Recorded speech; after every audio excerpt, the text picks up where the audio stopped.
Pradip Chakraborty, can I begin by asking you, as someone who's formerly been with FSSAI, can you explain to our viewers why is it that we learn of these inadequacies, questions over carcinogens, questions over excessive sugar? Why are we learning of all of this from other countries? Why don't we have enough information or transparency available within the Indian system to be able to tell our own people what we're eating and what we shouldn't be eating? Yeah, this is on the spices, no? You are asking me? Yes, sir.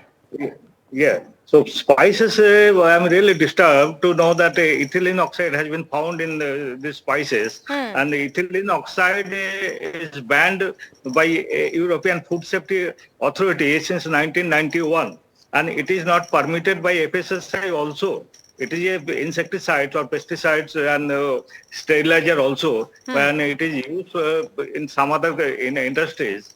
But as a sterilizing agent, but it is not permitted in food products. Even then, these unscrupulous people actually they have used this ethylene oxide. Be that as it may, Mr. Chakraborty, the question is, what does, I know you're formally with FSSAI, but what does FSSAI do about this? No, see, spices are exported from India, and FSSAI is mandated with the domestic and imported food products only. Export is not within the purview of the FSSAI. I'm talking about the food products in the domestic market. I'm not concerned with what is happening in Singapore and Hong Kong, but we are consuming the same products, aren't we, sir? That's the concern.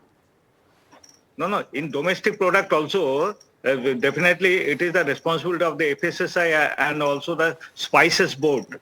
In case of spice, it is a joint responsibility, but FSSAI does not have that much infrastructure to do surveillance on these products. But Spices Board has very good laboratories. Okay. But I also admit that there is lacuna from FSSAI side also. Okay. You agree there's a lacuna, and thank you for agreeing on that, because clearly there is, and I think you denying it would have just made it worse. I want to just ask you very briefly, sir.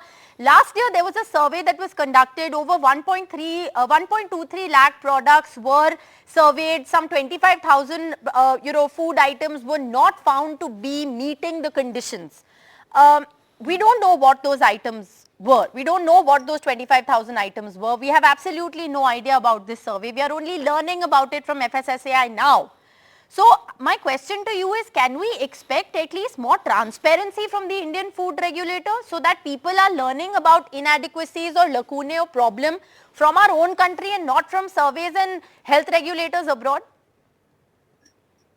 No, the thing is actually our enforcement infrastructure in FSSAI as well as surveillance infrastructure is very poor. I have to admit that. Okay. And over these years, actually, it has been implemented since 2011. But even after 12, 13 years, actually, we have not been able to come to that to that level to enforce this act, rules and regulations very strictly. And once a number of samples collected also very meager, not satisfactory.